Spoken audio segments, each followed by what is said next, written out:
Hello friends, welcome back to my channel. आज मैं आप लोगों के लिए बीएड फर्स्ट ईयर की बुक शिक्षा के दार्शनिक एवं समाजशास्त्रीय परिप्रेक्ष्य का एक क्वेश्चन लेकर आई हूँ। आइए इसको बड़े ध्यान से सुनिएगा। ये क्वेश्चन है, शिक्षा के कार्यों या उद्देश्यों का वर्णन कीजिए। आइए यहाँ पर देखते हैं इसको किस तरह से लिखा जाता है। शिक्षा के कार्य या उद्देश्य। शिक्षा एक सतत सोद्देश्य सामाजिक प्रक्रिया है जो निरंतर गतिशील रहती है। देखिए, शिक्षा जो है जन्म से मरने तक जो है व्यक्ति शिक्षा सीखता रहता है। जब भी जो भी उसके सामने आता है उसको वो सीखने का प्रयास करता है। विश्व, राष्ट्र एवं समाज के उद्देश्य शिक्षा के माध्यम से पूरे होते हैं। अब व्यक्ति जो है शिक्षित होगा तभी तो अपने उद्देश्य राज्य, अपने समाज के हित के बारे में सोच पाएगा, तभी तो वो अच्छे राष्ट्र का निर्माण कर पाएगा। कोई भी राष्ट्र शिक्षा की व्यवस्था व्यष्टि, समाज एवं राष्ट्र तीनों के हितों को सामने रखकर करता है। आज अंतर्राष्ट्रीयता का युग है, अतः सभी राष्ट्र लगभग किसी न किसी रूप में अंतर्राष्ट्रीयता की शिक्षा की भी व्यवस्था करते हैं। अब देखिए, अंतर्राष्ट्रीय शिक्षा में जैसे कि हिंदी है, हिंदी को अंतर्राष्ट्रीय हिंदी का रूप दिया गया है जिससे कि सभी लोग एक ही भाषा में सीखते हैं। तो इस तरह से जो है अंतर्राष्ट्रीय शिक्षा की भी व्यवस्था की गई है। शिक्षा मानव विकास का मूल साधन है। ये क्या है, ये आपका मेन पॉइंट रहेगा, इसको आपको याद रखना है। शिक्षा जो है मानव विकास का मूल साधन है। मनुष्य का जो विकास होता है वो शिक्षा के ही थ्रू होता है। इसी के द्वारा व्यक्ति, समाज और राष्ट्र सभी का विकास होता है। जब शिक्षित व्यक्ति होगा, आपको पता होगा, अगर मनुष्य जो है अगर नहीं पढ़ेगा लिखेगा तो कि एक पशु के समान होगा। उसको कुछ समझदारी नहीं होगी, वो कुछ सोच नहीं सकता है, अच्छे विचार उसके मन में नहीं आ सकते हैं। जब अच्छे विचार नहीं होंगे तो वो राष्ट्र का निर्माण कर ही नहीं सकता है, ना ही समाज में रह सकता है सही तरीके से, ना ही वो अच्छा व्यक्ति बन सकता है। तो इसीलिए शिक्षा जो है मानव विकास का मूल साधन माना गया है। इसी के द्वारा व्यक्ति, समाज और राष्ट्र का सभी का विकास होता है। दार्शनिकों के अनुसार यह मनुष्य को अपने जीवन के उद्देश्यों को प्राप्त करने के योग्य बनाती है। अब शिक्षित व्यक्ति होगा, अच्छे विचारधारा उसकी होगी। यहाँ पे देखो, दार्शनिकों ने बताया जीवन के जो उद्देश्यों को प्राप्त करने के योग्य बनाती है व्यक्ति को। अशिक्षित व्यक्ति होगा, अच्छे विचार होंगे, अच्छी शिक्षा उसने प्राप्त की होगी तो अच्छी जगह वो क्या है, जॉब कर सकता है, और जॉब करने के साथ साथ अपने जो जीवन पालन है आराम से कर सकता है। समाजशास्त्री के अनुसार शिक्षा बालक का समाजीकरण करती है। ये भी देखिए मेन पॉइंट है, याद रखने लायक। शिक्षार्थियों ने बताया शिक्षा बालक का समाजीकरण करती है, मतलब समाज में रहने के लायक बनाती है, उसको जोड़ती है समाज से। राजनीतिक शास्त्रियों के अनुसार वह राज्य हेतु श्रेष्ठ नागरिकों का निर्माण करती है। अभी मैंने यहाँ पे पिछले पॉइंट में बताया कि श्रेष्ठ नागरिक बनने का जो है निर्माण करती है। अगर शिक्षित व्यक्ति होगा अच्छा नागरिक वो बन सकता है। अर्थशास्त्रियों की दृष्टि में शिक्षा मनुष्य में व्यवसायिक कुशलता का विकास करती है। मनोवैज्ञानिकों के अनुसार ये मनुष्य की जन्मजात शक्तियों का विकास, मार्गान्तीकरण और उदात्तीकरण करती है।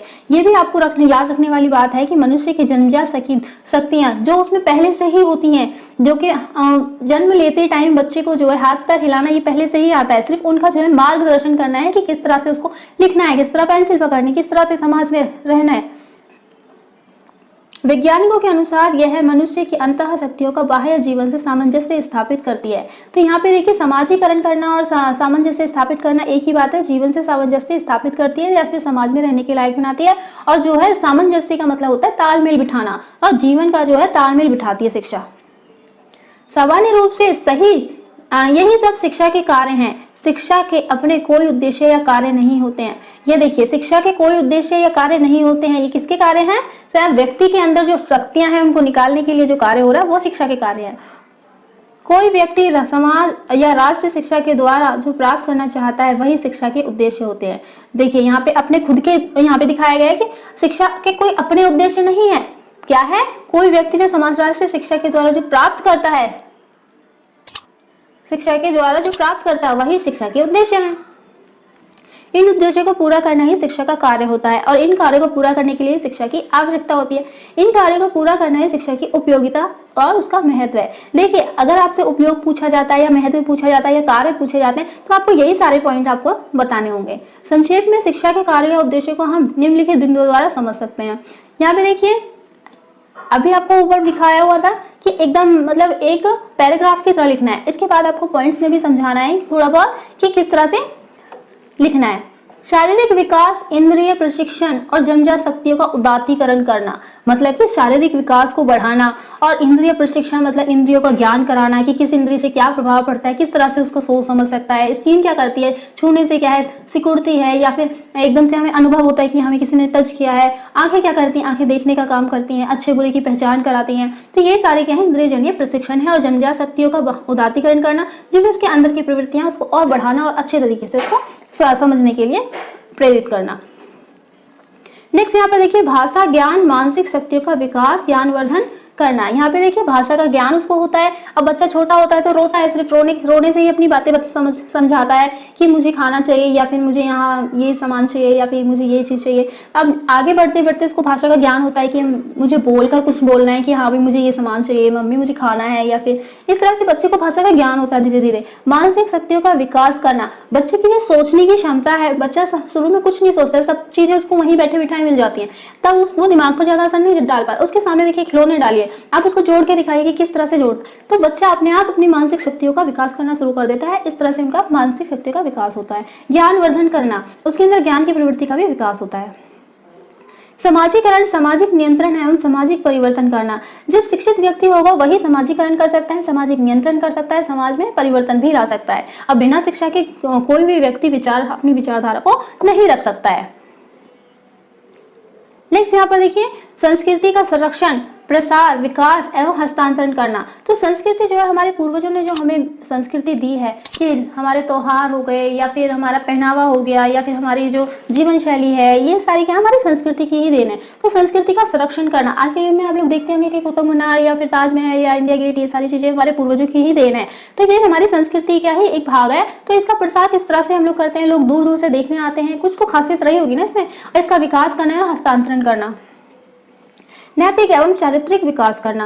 अब नैतिक गुण क्या होते हैं बच्चे के अंदर? नैतिक गुण मतलब बहुत अच्छे विचारधारा वाला, बहुत अच्छी कुशलता वाला, या फिर बहुत अच्छा उसका चरित्र होना चाहिए, और उसके अंदर जो है लड़ाई झगड़े की प्रवृत्ति नहीं होनी चाहिए, समाज की कुशलता होनी चाहिए, या फिर समायोजन उसके अंदर होना चाहिए, समाज के अंदर रहने की प्रवृत्ति अच्छी होनी चाहिए कि वो समाज से किस तरह से मेल जोल रखता है। तो ये है आपके विकास, नैतिक एवं चारित्रिक विकास। व्यवसायिक कुशलता का विकास करना एवं विशेषज्ञों की पूर्ति करना। व्यवसायिक कुशलता, मान लीजिए आपने शिक्षा तो अच्छी ग्रहण कर लिए लेकिन कहीं जॉब नहीं कर रहे, तो वो भी तो बेकार है ना। व्यवसायिक कुशलता उसको आनी चाहिए, उसको काम करने का तरीका आना चाहिए, अपने छोटे छोटे से काम को और अच्छे से बढ़ा सके, या फिर कुछ विशेषज्ञों की पूर्ति हो सके। इसी अगर इंसान सोचेगा विचारेगा नहीं और वो शिक्षित होगा, शिक्षित होकर घर बैठ जाएगा, तो उसके मतलब विशेषज्ञ तो बन ही नहीं सकता। तो वो क्या है, अनुसंधान में जो है अनुसंधान करके देखेगा, अपने जो है भावों को प्रकट करेगा। इस तरह से जो है व्यवसायिक कुशलता उसके अंदर बढ़ेगी और इसी से विशेषज्ञों की पूर्ति भी होगी।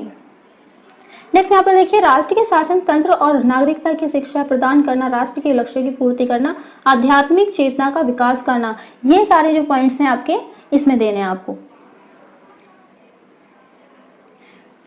अगर आपको ये आपने बहुत अच्छे से सीखना है, क्योंकि आगे चलकर जो है आप क्वेश्चन का आंसर बहुत अच्छे से दे पाएंगे। आशा करती हूँ कि आपने मुझे बहुत अच्छे से सुना होगा और इस पर विचार किया होगा और अच्छे तरीके से सीखा होगा। ओके, बाय फ्रेंड्स, मिलते हैं आपको नेक्स्ट वीडियो में। अगर आपको मेरा ये वीडियो अच्छा लगा हो, लाइक शेयर सब्सक्राइब जरूर करें।